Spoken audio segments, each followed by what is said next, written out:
जय श्री राधा रानी सरकार की। जय श्री कृष्ण भगवान की। जय श्रीमद् भागवत महापुराण की। जय सद्गुरुदेव श्री बंसी वाले महाराज की। श्रीमद् भागवत महापुराण के चौथे स्कंद के 13वें और 14वें अध्याय की कथा आज हम आपको सुनाने जा रहे हैं। इन अध्यायों के नाम हैं महाराज ध्रुव के कुल में राजा अंग के घर बैन का जन्म लेना और अत्याचार करना तथा बैन का राजाभिषेक होना और बैन के द्वारा हरि भक्तों को जप तप भजन आदि से रोककर अधर्म का प्रचार करना। संत और शास्त्र कहते हैं कि मनुष्य को अपना मन सदा भगवान के चरणों में लगाकर रखना चाहिए, क्योंकि ना जाने कब माया अपना प्रभाव दिखा दे। क्योंकि माया ऐसी महाठगनी है जो हर समय इस कोशिश में रहती है कि जो भगवान की भक्ति में लगे हैं उन पर अपना प्रभाव जमा लेना है। तो भगवान के भक्तों को हर क्षण सावधान रहना चाहिए। श्री सूत जी महाराज 13वें अध्याय की कथा में शौनक आदि 88,000 ऋषियों से कहने लगे हैं कि हे ऋषियों, अब हम आपको ध्रुव के वंश का वृतांत सुनाते हैं। ध्रुव के वंश में कई पीढ़ियों बाद एक अंग नामक राजा हुआ। उसके कोई पुत्र नहीं था। एक दिन उसने व्याकुल होकर ब्राह्मणों और ऋषियों से कहा कि आप लोग मेरे लिए कोई ऐसा उपाय बताएं कि जिससे मेरे यहाँ पुत्र हो जाए। तब ऋषियों ने राजा से पुत्रेष्टि यज्ञ करवाया है और यज्ञ का महाप्रसाद राजा को दिया है और कहा है कि हे राजन, इसे आप अपनी रानी को खिला दीजिए। राजा ने उस प्रसाद को अपनी रानी सुनीता को खाने के लिए दिया है। सुनीता ने उस प्रसाद को खाया है और समय आने पर उसे एक पुत्र हुआ है। ब्राह्मणों ने उस बालक का नाम बैन रखा है। जब राजा ने उस बालक को कुरूप देखा और अशुभ लक्षण उसके सब देखे और उसके ग्रह भी बुरे प्रतीत हुए, तब राजा ने ब्राह्मणों से कहा है कि हे द्विजवरों, हमारे वंश में सभी बालक रूपवान और धर्मात्मा होते आए हैं, लेकिन यह ऐसा कुरूप और बुरे ग्रहों वाला क्यों हुआ है? ये सुनकर ब्राह्मणों ने कहा है कि हे महाराज, तुम्हारी रानी ने यज्ञ का प्रसाद ग्रहण करते समय अपनी माता मृत्यु और पिता अधर्म का ध्यान किया था, अतः वह बालक अपने नाना नानी के सदृश कुरूप और बुरे स्वभाव वाला पैदा हुआ है। राजा इन वचनों को सुनकर पहले तो चिंतित हुए हैं, क्योंकि हमारे वंश में ऐसा बालक पहले नहीं हुआ है। लेकिन फिर सोचा है कि चलो जैसी ईश्वर इच्छा हो, बस उसके आगे क्या बस चल सकता है। तत्पश्चात राजा उस बालक को पालने में लगे हैं।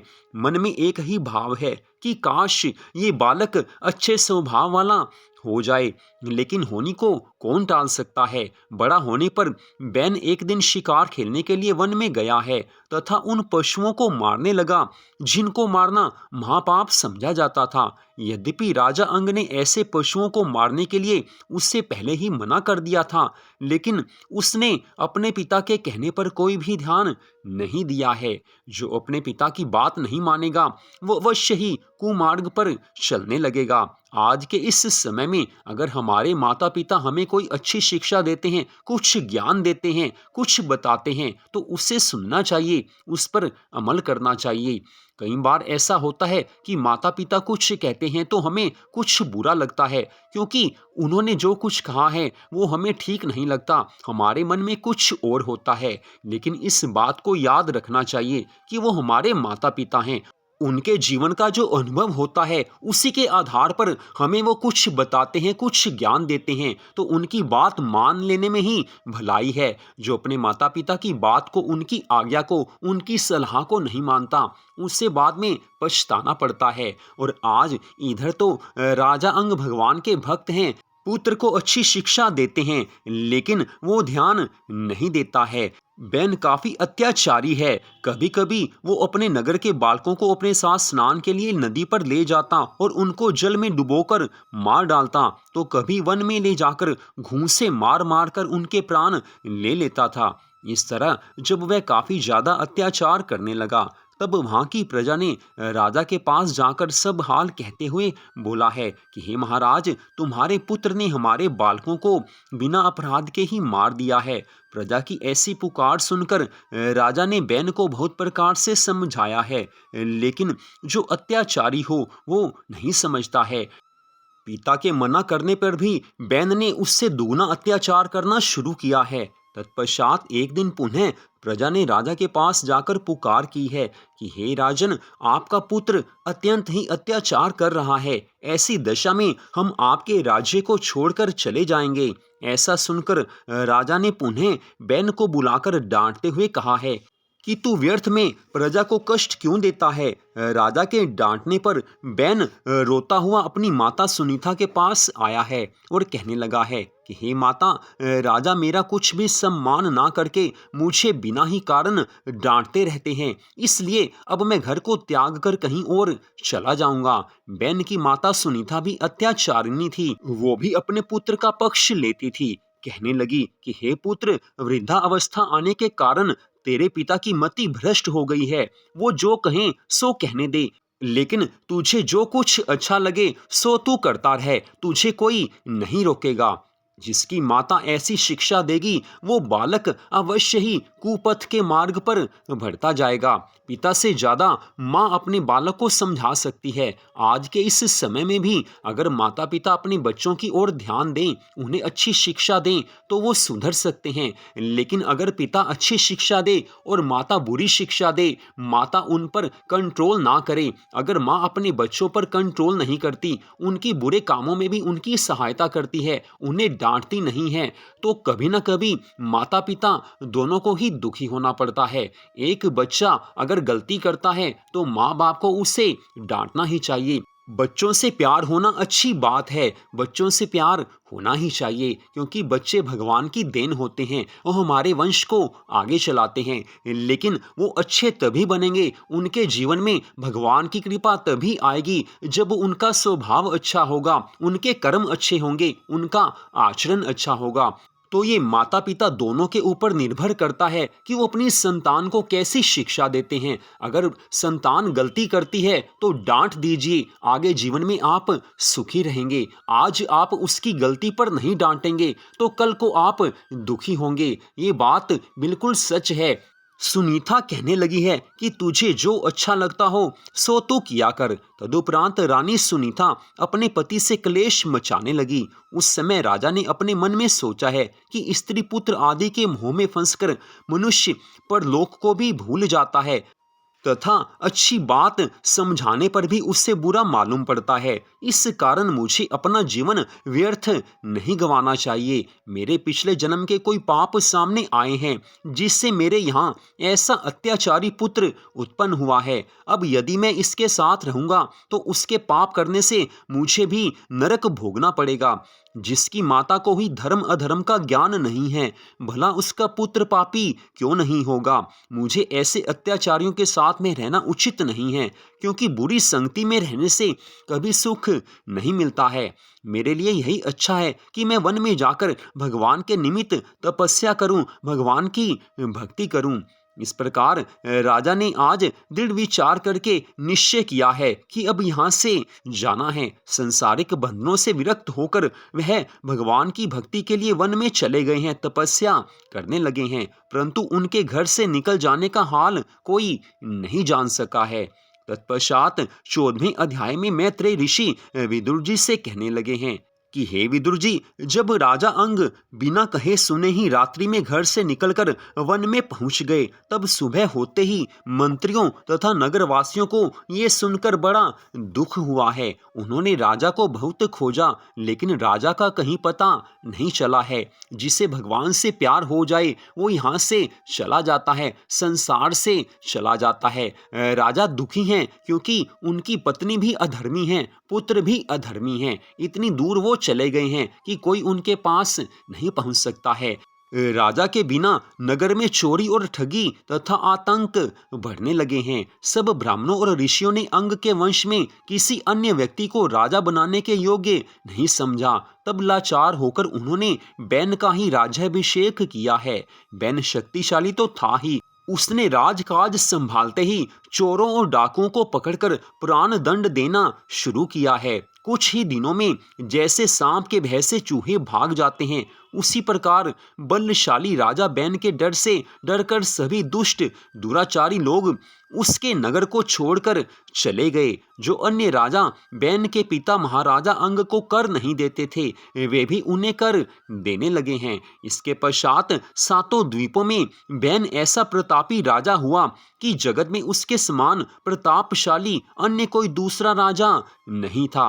हे विदुर जी, कुछ समय के बाद बैन ने अपने मन में सोचा है कि लोगों को किसी दूसरे देवता के निमित्त यज्ञ, दान, जप, तप इत्यादि ना करके उसके जगह मेरी ही पूजा आराधना करनी चाहिए, क्योंकि मैं ही सबको अन्न देकर सबका पालन करता हूँ।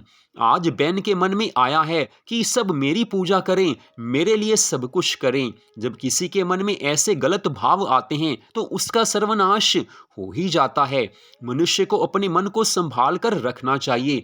हमें सुख मिला है, अच्छी बात है, भगवान का धन्यवाद कीजिए, लेकिन सुख संपत्ति प्राप्त करके किसी का अपमान मत कीजिए। घमंड में कभी नहीं रहना चाहिए। जिन भगवान की कृपा से सब कुछ मिला है, अगर वो भगवान चाहें तो उसे छीन भी सकते हैं, वापिस भी ले सकते हैं। धन संपत्ति आए, अच्छी बात है, होनी चाहिए, बुरी बात नहीं है, लेकिन धन संपत्ति के मद में चूर होकर घमंड नहीं करना चाहिए, किसी का अपमान नहीं करना चाहिए। हमारे पास धन है, अच्छी बात है, सामने वाले के पास धन संपत्ति नहीं है तो भी वो भगवान का ही अंश है, जीवात्मा उसके अंदर भी है। वैसे देखा जाए, किसी के पास धन ज्यादा हो या कम हो उससे फर्क नहीं पड़ता है। मनुष्य का मन भगवान में लगा होना चाहिए, वो भगवान का प्रिय होता है। तो धन संपत्ति बढ़ जाए तो मन में अपने आप घमंड आ जाता है, लेकिन भगवान के भक्त को सावधान रहना चाहिए। आज राजा बैन अत्याचारी बन चुका है। अपने सारे राज्य में उसने ढिंढोरा पिटवा दिया कि कोई भी व्यक्ति भगवान, देवता और पितरों के नाम पर यज्ञ, दान, पूजा, श्राद्ध, हवन इत्यादि ना करे। जिसे जो कुछ भी करना हो मेरे नाम पर ही करे। जो मनुष्य इस आदेश को नहीं मानेगा उसे दंड दिया जाएगा। इस तरह ढिंढोरा पिटवाने के बाद राजा बैन अपनी सेना सजाकर विश्व विजय करने को चल दिया है। वह जिस देश और नगर में जाता था वहीं के राजा उसे भेंट आदि देकर उसकी स्वाधीनता स्वीकार कर लेते थे।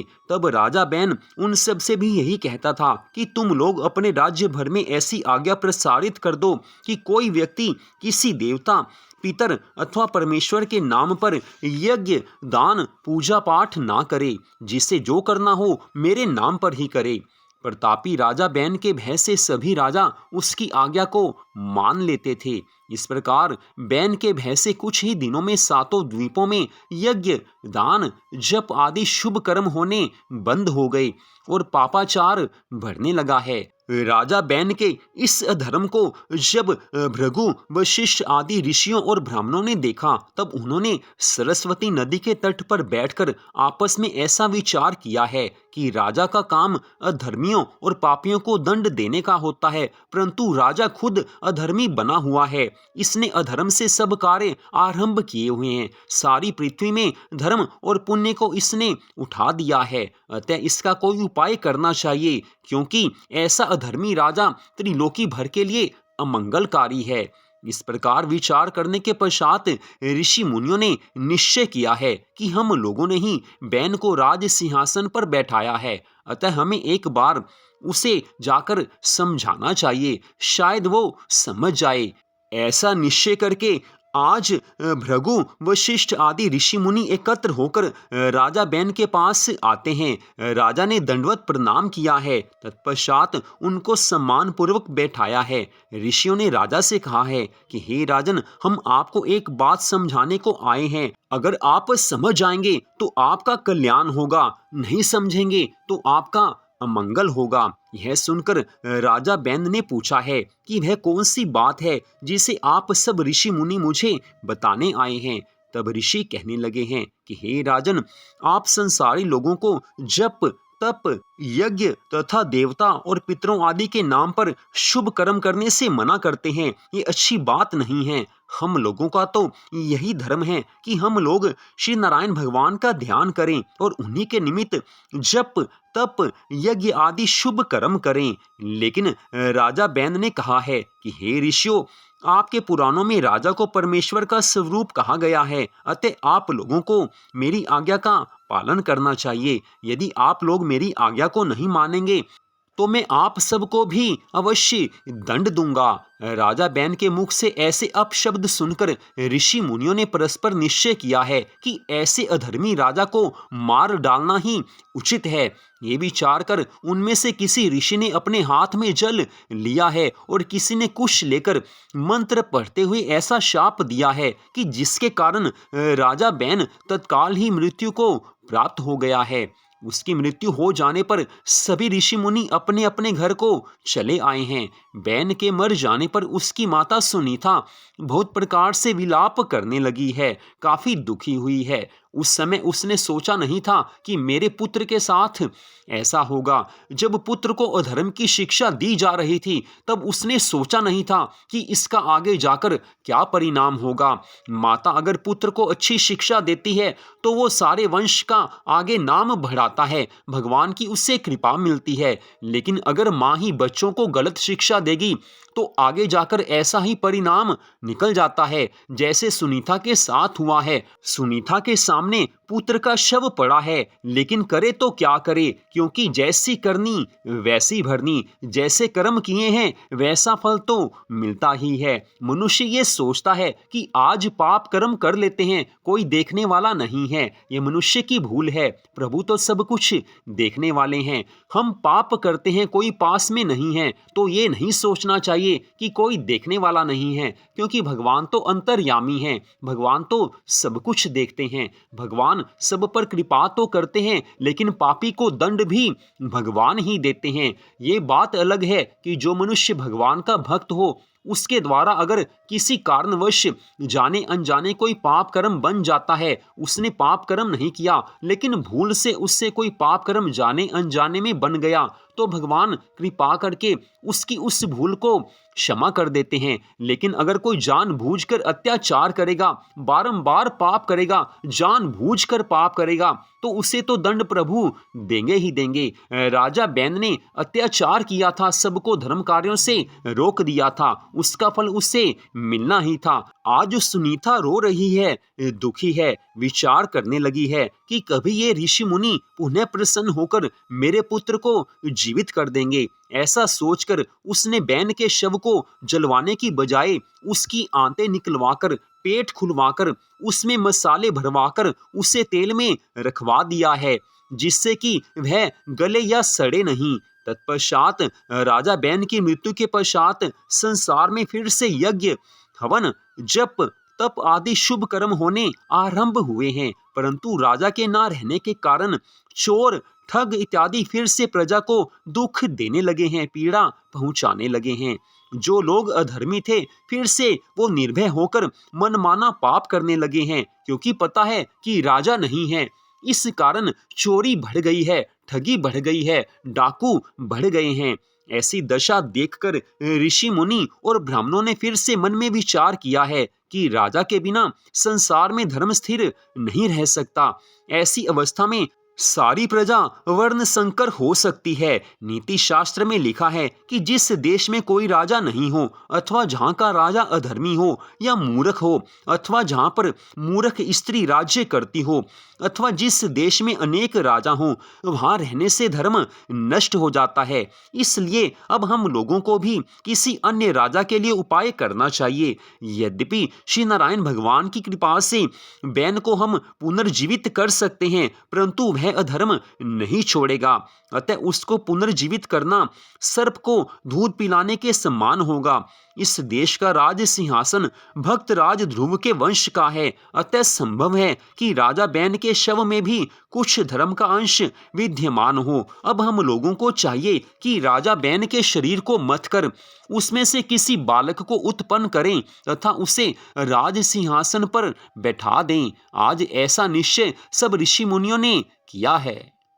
ऐसा करने से प्रजा भी सुखी होगी और धर्म की रक्षा भी हो जाएगी। इस प्रकार निश्चय करने के उपरांत संपूर्ण शक्ति के भंडार भृगु, वशिष्ठ आदि ऋषि मुनियों ने बैन की माता सुनीता के पास जाकर कहा है कि तुम हमें बैन का शव दे दो। सुनीता ये सुनते ही प्रसन्न हुई है और शीघ्र ही बैन के मृतक शरीर को उनके पास ले आई है। तदुपरांत ऋषि मुनियों ने मंत्रोच्चारण करते हुए राजा बैन की जंघा को दही के समान मथना आरंभ किया है। उस जंघा के मंथन करने से काले रंग का अत्यंत कुरूप एक नाटा पुरुष उत्पन्न हुआ है। उसने ऋषि मुनियों के आगे हाथ जोड़कर कहा है कि हे ऋषियों, आप लोग मुझे किस कार्य की आज्ञा देते हैं। ऋषि मुनियों ने उसका यह रूप देखकर ऐसा अनुभव किया है कि यह पुरुष राज सिंहासन पर बैठने के योग्य नहीं है, अतः उसे आज्ञा दी है कि तू वन में जाकर भीलों का राजा बन जा। ऋषियों की ऐसी आज्ञा पाकर वह पुरुष वन की ओर चल दिया है और भीलों का राजा बनकर राज्य करने लगा है। उसके वंश में मल्हार तथा मुरहार आदि जातियां पैदा हुई। राजा बैन की उस जंगा से उस पुरुष के प्रकट होते ही बैन के शरीर से संपूर्ण पाप निकल गया था।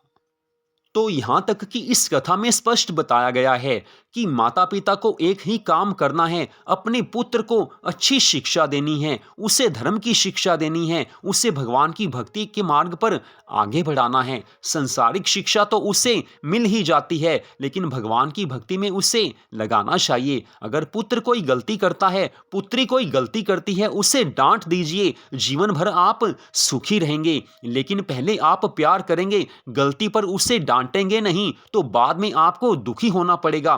पुत्र का जीवन भी बिगड़ जाएगा, पुत्री का जीवन भी बिगड़ जाएगा और मनुष्य का अपना जीवन तो बिगड़ ही जाता है। माता पिता संतान को अच्छी शिक्षा देते हैं तो माता पिता सुखी रहते हैं। गलत शिक्षा देते हैं, गलती करने पर डांटते नहीं हैं, तो संतान का तो भला हो नहीं सकता, माता पिता का भी भला नहीं होता है। सभी बाद में दुखी हो जाते हैं, लेकिन उस समय पश्चाताप करने से कुछ नहीं होता है। इस कारण संतान को अच्छी शिक्षा दीजिए। गलती कोई करता है तो डांट दीजिए, समझा दीजिए। पहले समझ जाएंगे, लेकिन बड़े होकर कोई नहीं समझता है।